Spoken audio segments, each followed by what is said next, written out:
बनागर PSC coaching में आप सभी का स्वागत है। आज हम पढ़ेंगे सूचना प्रौद्योगिकी अधिनियम 2000। क्या बोल रहा हूँ? सूचना प्रौद्योगिकी अधिनियम 2000, जिसको बोला जाता है information technology act 2000। Information technology act 2000 paper 7 का पार्ट है, भाग 1। पेपर 7 का पार्ट भाग 1 का पार्ट है ना। CGPSC मेंस का टॉपिक है ये। इसका टॉपिक है CGPSC मेंस का। ये क्या है आपका टॉपिक है। तो इसमें देखिए मैं बताता हूँ इसमें है क्या चीज़। में अध्याय को अब देखेंगे, इसमें मैं सूचना प्रौद्योगिकी तो हम लोग अभी देखेंगे जो हमारे वर्ल्ड में देखेंगे हम लोग पूरा टेक्नोलॉजी से भरा पड़ा है। क्या है? टेक्नोलॉजी से भरा पड़ा है पूरा समाज। जो अभी आने वाले फ्यूचर में भविष्य जो है पूरा इंटरनेट का ज़माना है ना। जो कंप्यूटर है, मोबाइल है, इसमें सभी में अभी क्या टेक्नोलॉजी का ही इस्तेमाल हो रहा है। तो इन सभी में मतलब जो क्राइम भी होते हैं, ऐसा नहीं है ये हम लोग के लिए लाभदायक है, लेकिन इसके द्वारा हमारे लिए हानिकारक भी है। ऐसा नहीं है कि बस प्रयोग के अलावा भी हानिकारक ज़्यादा है। तो इसमें जो है व्यक्ति जो है वीडियो करके, ऑडियो करके किसी व्यक्ति को नुकसान पहुंचा सकता है ना। किसी की प्राइवेट जैसे पासवर्ड किसी का लॉकर उकर का, किसी बैंक का पासवर्ड, किसी खाता का पासवर्ड टेक्नोलॉजी के जरिए ही प्राप्त कर सकता है ना। उसका किसी के कंप्यूटर को हैक कर देते हैं। इन सब से बचने के लिए इनको मतलब रोकथाम के लिए मतलब कम मात्रा में हो, इसके लिए इसको लाया गया। क्या लाया गया? सूचना प्रौद्योगिकी अधिनियम 2000। तो ये जो पहला था संयुक्त राष्ट्र एक महासभा है। संयुक्त राष्ट्र महासभा में क्या हुआ, एक बैठक हुई वहाँ अंतर्राष्ट्रीय स्तर पर, जो इलेक्ट्रॉनिक वाणिज्य संबंधित बाधाओं को दूर करने के लिए यहाँ बात किया गया। क्या किया गया? इलेक्ट्रॉनिक जो बाधाओं को से संबंधित कैसे दूर किया जाए। 1997 में फैसला लिया 30 जनवरी को। फिर क्या किया गया बाद में? अभी हमारे भारत के जो 91 वर्ष के बाद गणराज्य में संसद द्वारा सूचना अधिनियम इसको पारित किया गया। 2000 में पारित किया सूचना अधिनियम 2000 में पारित किया गया। ये 17 अक्टूबर 2000 को संपूर्ण भारत में लागू कर दिया गया। तो मैं बताया इसका मतलब क्या लाने का, वही है कि जो क्राइम है, जो घटना घट रही है, उसके रोकथाम के लिए एक कारगर साबित हो। तो चलिए मैं इसका धारा उरा बताता हूँ। ये मेंस के टॉपिक है ना, मेंस लेवल का मैं बता रहा हूँ। इसमें मेंस में जब आएगा ना तो आप लोग लिखेंगे, या फिर इसमें आप क्वेश्चन बना के आप खुद से प्रैक्टिस कर सकते हैं। 30 शब्द, 60 शब्द, 120 शब्द, तो आप लोगों को याद रहेगा है क्या चीज़। ऐसे पढ़ते पढ़ते जाएंगे तो आप लोग को और याद होते जाएगा। तो धारा 1 में हमेशा धारा 1 में क्या आएंगे? संक्षिप्त नाम और विस्तार। नाम, विस्तार एवं प्रारंभ। संक्षिप्त नाम और विस्तार एवं प्रारंभ। ठीक है, समझे? मैं क्या बोल रहा हूँ इसमें क्या है? लागू कब हुआ इसमें? देखिए लागू मैं इसको बता देता हूँ धारा के पहले तो एक समझौता अभी बताया 30 जनवरी 1997 में। कहाँ समझौता हुआ आपका? ये यूएनओ का महासभा बैठक हुई। उसके बाद ये पारित कब हुआ आपका? 17 अक्टूबर 2000 को हमारा पारित हुए, संसद द्वारा पारित। किसके द्वारा? संसद द्वारा पारित किया गया सूचना प्रौद्योगिकी अधिनियम बना। तो लागू 17 अक्टूबर से हुआ, 2000 में पारित हुआ। पारित तो 2000 में हुआ, लेकिन ये लागू हुआ इसका मैं 2000 में। ये पारित जो हुआ 2000 में हुआ, सन 2000 में। लागू जो हुआ आपका 17 अक्टूबर से पूरे भारत में क्या हुआ? लागू हुआ। तो यहाँ लिख देता हूँ 17 अक्टूबर 2000 को पूरे भारत में लागू, पूरे भारत में लागू। तो सूचना वहाँ बैठक हुई, लेकिन परिणाम इधर दिख रहे हैं ना।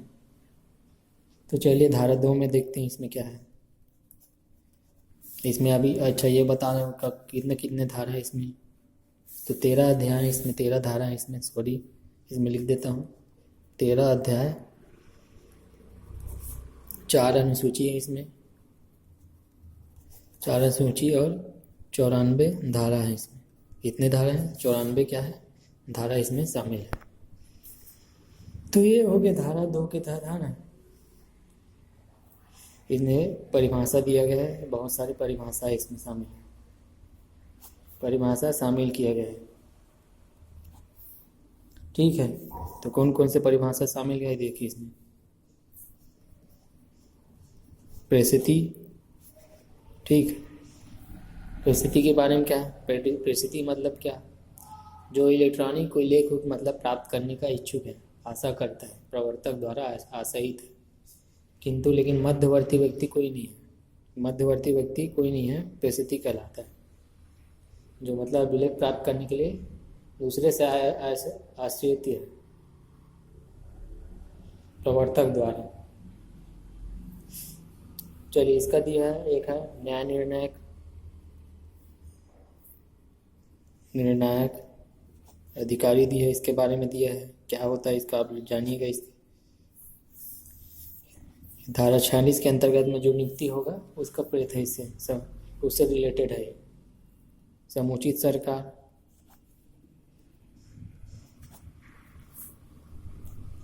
जो 7वीं संविधान की 7वीं अनुसूची में शामिल है और 2 में, 7वीं अनुसूची की 2 सूची 2 में शामिल है और 2-3 में शामिल है, उसको इसमें संबंधित किया गया है। एक कंप्यूटर है, कंप्यूटर शब्द को परिभाषित किया है, जो कंप्यूटर क्या क्या काम करता है। देखिए हम लोग सोचते हैं बस गणना का बस काम करता है, बहुत सारे काम करता है, जैसे कि चुंबकीय रूप में हम लोग एक ही चीज़ को इस्तेमाल करते हैं, इसलिए एक ही चीज़ जानते हैं। इलेक्ट्रॉनिक रूप में, प्रकाशीय रूप में, प्रकाशीय तंतु के रूप में भी इसको भी चेक किया जाता है। डेटा संसाधन सब कंप्यूटर ही तो है इलेक्ट्रॉनिक रूप में। आपका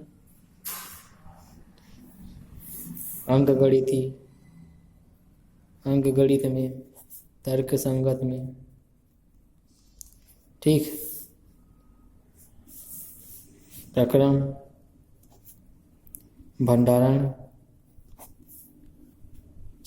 कंप्यूटर सॉफ्टवेयर,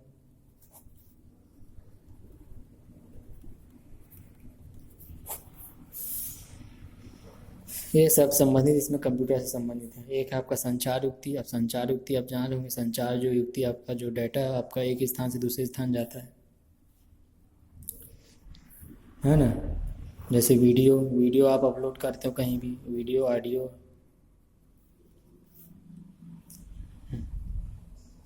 चित्र उत्र भेजते होते हैं, चित्र भेजने का काम सब इसी से तो होता है।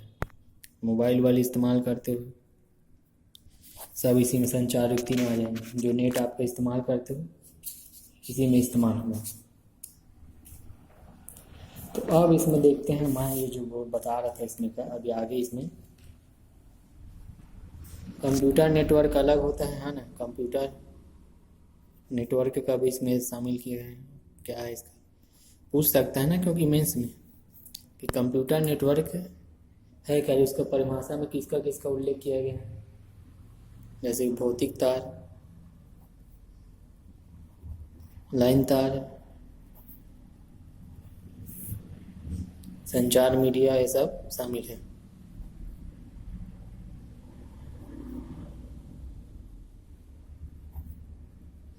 संचार मीडिया ये सब क्या है शामिल है। साइबर कैफे शब्द को इसमें डिनोट किया गया है। साइबर सुरक्षा,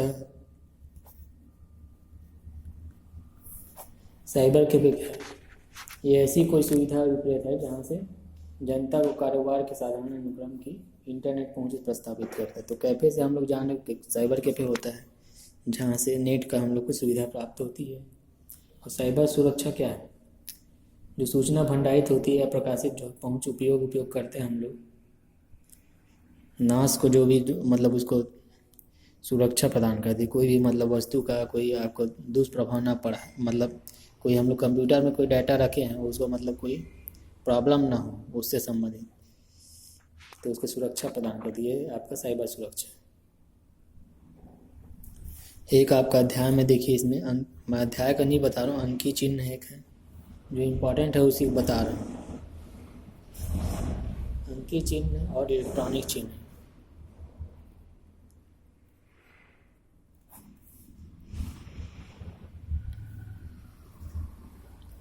चिन्हक जो भी है ये आपका अध्याय के अंतर्गत में आएगा।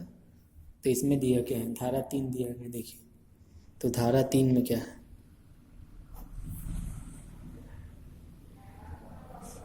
इसमें जो दिया है इलेक्ट्रॉनिक अभिलेख लिखा है, इलेक्ट्रॉनिक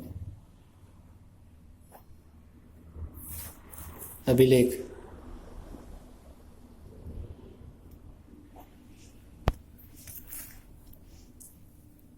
का अधिप्रमाणीकरण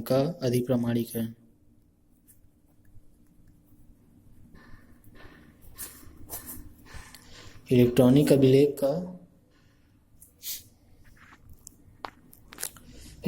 अभिलेख का क्या है, अधिप्रमाणीकरण धारा 3 में। तो हम लोग ये कि इसमें है क्या चीज़, जो रिकॉर्ड करते हैं हम लोग, है ना, इलेक्ट्रॉनिक रिकॉर्ड करते हैं, ऑथेंटिकेशन इलेक्ट्रॉनिक, जो मोबाइल से हम लोग रिकॉर्ड करते हैं, इलेक्ट्रॉनिक जो चिन्ह लगा कर प्रमाणित करते हैं, तो ये सब इसमें शामिल हुए। चिन्हक मतलब क्या, ये सिग्नेचर इलेक्ट्रॉनिक जो सिग्नेचर हम लोग, सिग्नेचर जिसमें शामिल होंगे, सिग्नेचर इलेक्ट्रॉनिक जो सिग्नेचर करते हैं सब इसमें शामिल होंगे। तो चलिए ये हो चुका है, आगे बढ़ते हैं, ज़्यादा कुछ नहीं, टाइम पास नहीं करना है, कोई मतलब नहीं। एक है प्रमाणकर्ता, देखिए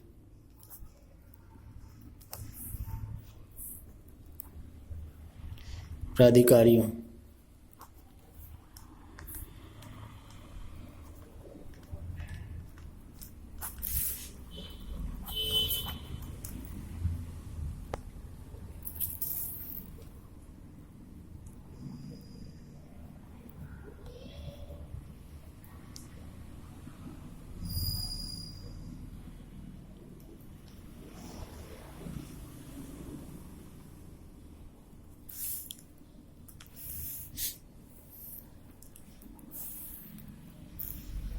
प्रमाणकर्ता प्राधिकारियों का विनियमन, ठीक है। रेगुलेशन ऑफ सर्टिफाइंग अथॉरिटीज इसका नाम है। तो सर्टिफाइंग करते हैं कुछ नहीं, इसके अंतर्गत में कई धारा हैं, देखिए धारा डायरेक्ट आपका जो इम्पोर्टेंट है, बाकी कोई मतलब नहीं है पढ़ने। इसमें नियंत्रक और अन्य अधिकारियों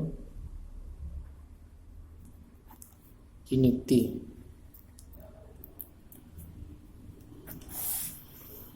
नियंत्रक एवं अन्य अधिकारियों की नियुक्ति,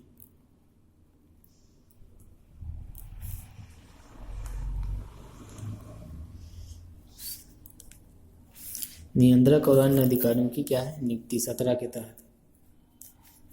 अब इसके जो नियुक्ति होता है किसके द्वारा होता है, केंद्र सरकार द्वारा।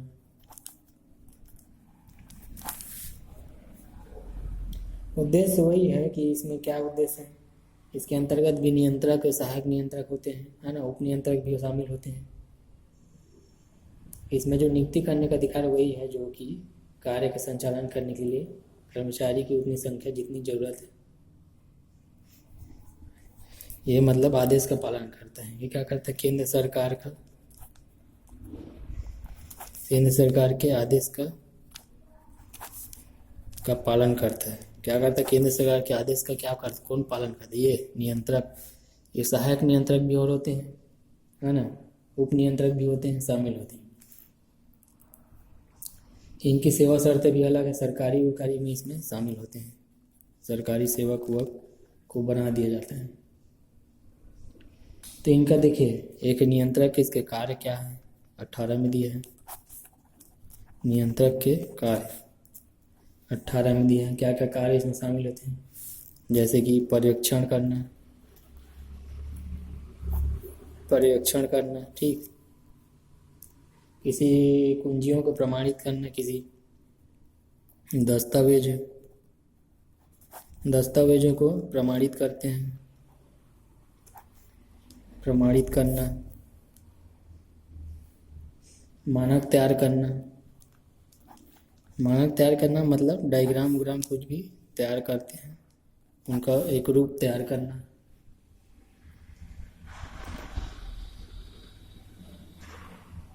जो भी मतलब वित्तीय से संबंधित कोई उपयोगकर्ता के बीच मतलब कोई भी मतलब विवाद होता है तो टकराव की स्थिति में, विवाद या विवाद की स्थिति में क्या करते हैं लोग, समाधान करते हैं, समाधान करने का काम करते हैं। चलिए हो चुका, मैं बता चुका। अब चलिए डायरेक्ट आपका आते हैं साइबर अपील अधिकरण। एक ज़्यादा इम्पोर्टेंट नहीं है,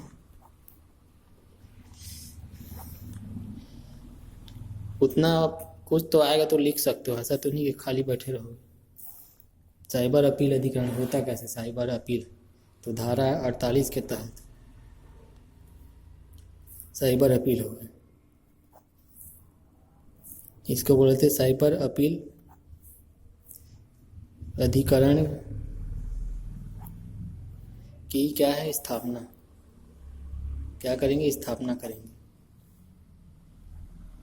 साइबर ट्रिब्यूनल जिसको बोला जाता है, अपील अधिकरण, साइबर एस्टेब्लिशमेंट, स्थापना ऑफ साइबर एपीलेट ट्रिब्यूनल।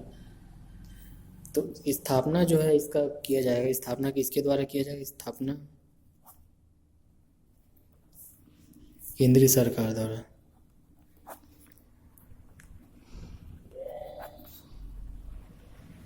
केंद्रीय सरकार द्वारा स्थापना किया जाएगा।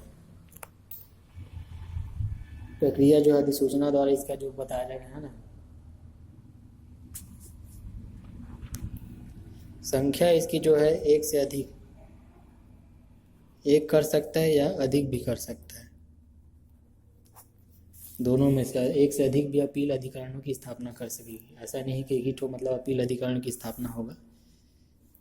ये संख्या मतलब इसकी संख्या कितनी होगी, मतलब जो अपील अधिकरण है बोलने का मतलब ये है संख्या अपील अधिकरण की कितना होगा, मतलब एक कर सकता है या एक से लगभग 2 से या 3 ऐसे कर सकते हैं, उसका मन है सरकार का।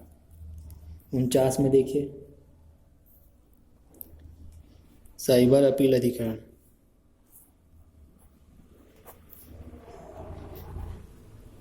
साइबर अपील अधिकरण।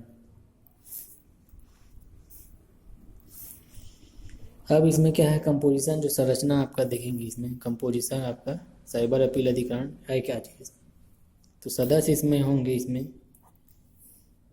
एक अध्यक्ष होगा, इसमें एक अध्यक्ष इसमें शामिल होगा, बाकी अन्य सदस्य मिलेंगे, अन्य सदस्य भी होंगे इसमें शामिल होंगे। और जो नियुक्ति किए जाएगा, चयन तय मतलब तैयार किया जाएगा, उसका मतलब चुना जाएगा, वो मुख्य न्यायमूर्ति के परामर्श से, न्यायमूर्ति के सलाह से क्या होगी, चयन होगा। इसका चयन होगा सदस्य का, अध्यक्ष का, जो भी इसका चयन किया जाएगा। धारा 39 के तहत साइबर अपील अधिकरण, ये क्या है, संरचना है इसकी, दोनों नहीं तो सेम हो जाएंगे। एक संरचना है और एक क्या है आपका अधिकरण, अपील अधिकरण। एक में अपील अधिकरण, एक संरचना है इसकी। अब संरचना में अब देखेंगे, पढ़ेंगे, इसमें कई सारे इसमें सदस्य भी होते हैं, है ना।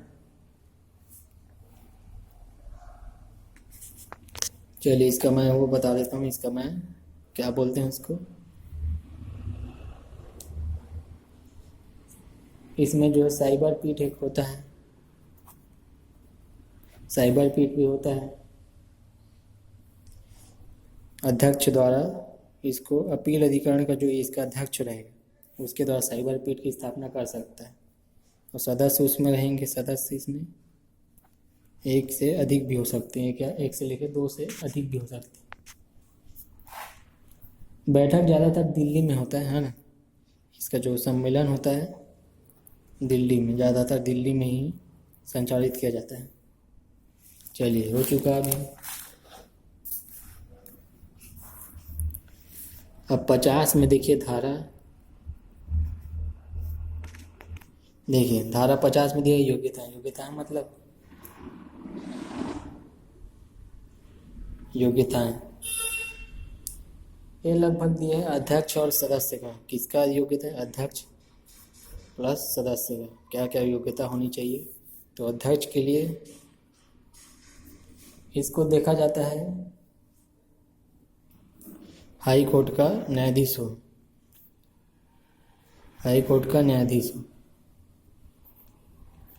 हाई कोर्ट का क्या हो? न्यायाधीश हो अध्यक्ष के लिए। सदस्य के लिए भारतीय विधिक सेवा का सदस्य हो, भारत के विधिक सेवा का सदस्य हो, सेवा का कोई सदस्य हो ना, तो उसको इन लोग रख लेते हैं सदस्य के रूप में।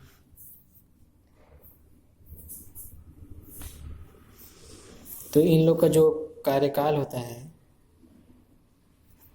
5 वर्ष से कम का भी हो सकता है।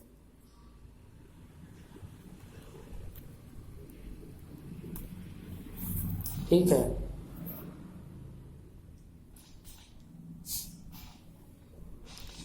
ये 7 वर्ष के लिए भी बढ़ाया जा सकता है, ऐसा नहीं। 7 वर्ष के लिए भी बढ़ाया जा सकता है, वो परिस्थिति आने पर, ऐसा नहीं है एक ही कोई लिखावट में नहीं है, बदल सकता है। अध्यक्ष और इसमें दिया है अध्यक्ष तथा सदस्यों, सेवा शर्तें इसमें दिया है, सेवा और शर्तें इसमें दिया गया है।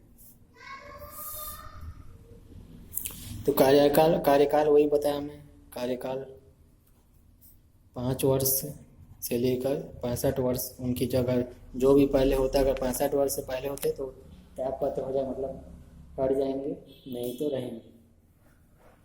और शर्तें इसका वित्तीय लाभ के पत्र पर ना, क्या बोल रहे हैं? वित्तीय लाभ के पत्र पर ना, पद पर ना। तो वही है। अब 51 में अध्यक्ष का वेतन और भत्ते इसमें दिए हैं। 52 में, धारा 52 में इसमें वेतन और भत्ते दिया है। चलिए, ये अभी इम्पोर्टेंट नहीं है, इसमें हटाओ इन लोग को। धारा 3 में है रिक्तियों को कैसे भरा जाएगा, ये सभी इसमें दिया है, कैसे भरा जाना है। ठीक, धारा 54 देखिए, पद से त्याग है ना, पद से त्याग या हटाया जाना, ये सब दिया है। ये त्याग पत्र किसको देंगे? ये लोग त्याग पत्र केंद्र सरकार को देंगे।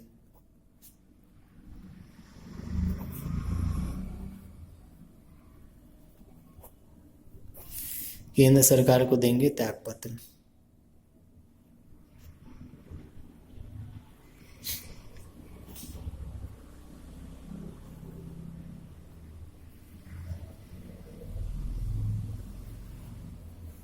ठीक है, किसको देंगे? केंद्र सरकार को। देखेंगे धीमे, समझ गया मैं जो बोल रहा हूँ इसमें। केंद्र सरकार किसको देंगे? केंद्र सरकार को त्यागपत्र देंगे। धारा 57 में देखिए,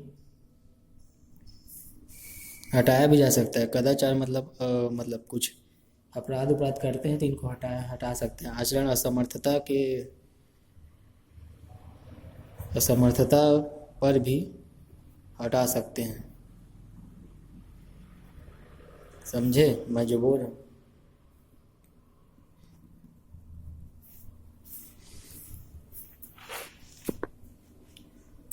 साइबर अपील अधिकरण को अपील, साइबर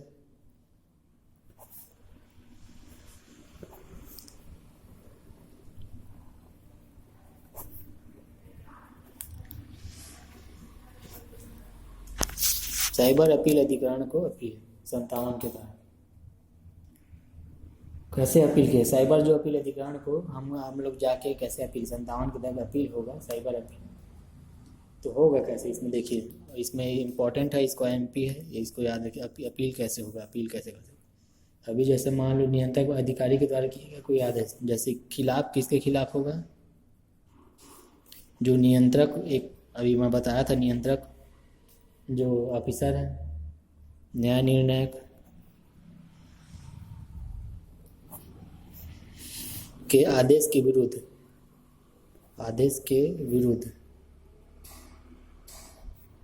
अपील कर सकते हैं आप। बोलने का मतलब ये है कि धारा 57 के तहत साइबर अपील न्यायाधिकरण को अपील के अंतर्गत खिलाफ किसके नियंत्रक न्यायाधिकरण आदेश के विरुद्ध अपील कर सकते हैं, इनके विरुद्ध अपील कर सकते हैं। अगर इनका कोई आदेश आपको पसंद नहीं आ रहा है, कोई आप कोई किसी केस में मतलब किसी मुद्दे में आप फंसे हुए हैं, किसी क्राइम किसी चीज़ हुआ है, कोई अपराध किया है ना, तो उसके खिलाफ आप लोग जा सकते हैं। कोई जो मतलब जो व्यक्ति जो आपका व्यथित रूप से है वही जाके आपका अपील कर सकता है उच्च न्यायालय, मतलब उच्च अधिकारी के पास, केंद्र सरकार के पास, या कहीं भी आपका जो उनसे आगे के होंगे तो अपील कर सकते हैं। तो इसकी अवधि क्या होगी, अवधि जो अपील करने की अवधि, अपील की अवधि क्या होगी इसको मैं बताता हूँ। तो ये लगभग 45 दिन के भीतर करना है, 45 दिन के भीतर। और बाद में किए तो गए वो, मतलब वो केस हट जाए 45 दिन के भीतर।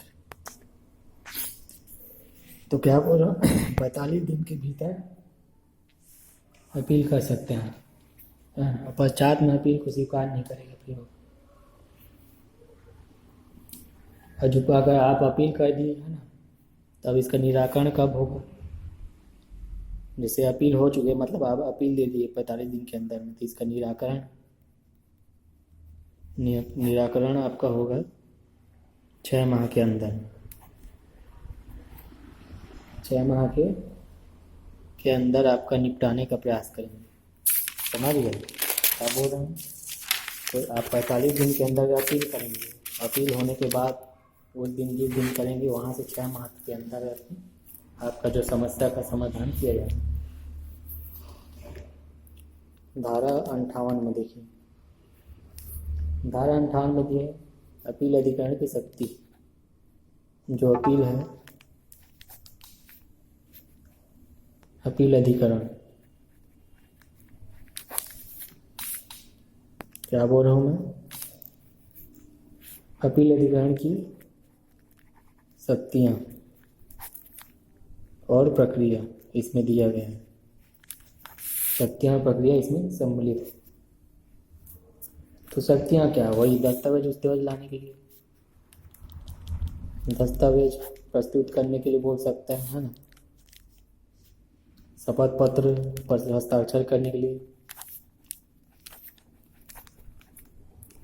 हस्ताक्षर करने के लिए कमीशन निकालना, मतलब उसे बोल सकते हैं। उनकी शक्ति है काम करने के लिए। अन्य विषय पर भी कर सकते हैं, अन्य विहित विषय पर कर सकते हैं।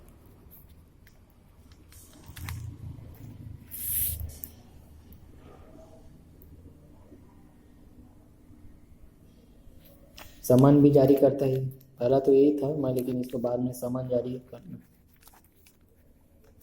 कर सकता है। इसके विरुद्ध अपील जो करेगा उसको समन बुला सकता है, हाजिर कर सकता है, पेश कर सकता है, सिग्नेचर के लिए करवा सकता है। पहले दस्तावेज शपथ पत्र पर हस्ताक्षर करवा सकता है, दस्तावेज लाने के लिए बोल सकता है ना, पेश करने के लिए बोल सकते हैं। चलिए ये 58 हो गया। 62 में चलते हैं। 62 में है आपका हाई कोर्ट का अपील। किसको करेगा, देखो हाई कोर्ट का अपील, हाई कोर्ट को अपील करेगा। अब इनको अपील करने के लिए क्या रहेगा, क्या नियम कानून है। कोई आदेश अगर कोई रीट जारी कर देता है, मतलब कोई आदेश दे देता है, तो उसके खिलाफ आपका क्या करें, 60 दिन के भीतर, 60 दिनों के क्या करेंगे भीतर आप अपील करेंगे, ठीक है। ये अपील कर दिया, उसमें 45 दिन था, इसमें 60 दिन के भीतर आप हाई कोर्ट में अपील में। और ये क्या करेगा, 60 दिन के अंदर में निवारण कब तक होगा, निवारण कब होगा, 60 दिनों के, 60 दिनों के कितना अंदर में, 60 दिनों के अंदर में निवारण करने का प्रयास करें। अब साइबर प्रमुख जो साइबर अपराध से जुड़े प्रावधान को देख लेते हैं, है ना। तो धारा आपका 66 देखते हैं, ये अपराध से रिलेटेड है, इसको अलग से याद रखिए। अपराध से संबंधित जो भी इसमें धारा बताऊंगा अपराध से संबंधित उनको दंड का भी प्रावधान। कंप्यूटर से संबंधित, कंप्यूटर साधन कोड, साधन उसके कोड से छेड़छाड़ करोगे आप, है ना। छेड़छाड़ मतलब उसके आप पासवर्ड उसवर्ड किसी व्यक्ति के कंप्यूटर को आप हैक कर ले रहे हो, पासवर्ड को ले रहे हो, परिवर्तित कर दे रहे हो, जानबूझकर कही हो ना, छिपा दे रहे हो, मतलब उसको जान नहीं रहे हो, उसका मतलब जुर्म कर रहे हो आप एक। तो इसके लिए सज़ा का दंड का प्रावधान कितना साल का किया है, 3 वर्ष। 3 वर्ष अगर पकड़ा जाते हो 3 वर्ष तक सज़ा का प्रावधान किया गया है। या फिर आप 2 लाख जुर्माना, कितना लाख, 2 लाख जुर्माना, या दोनों भी और ले सकता है, 3 साल भी लेगा 5 साल भी लेगा, ऐसा है उनके मर्जी के हिसाब से। चलिए एक है आपका कंप्यूटर से संबंधित अपराध।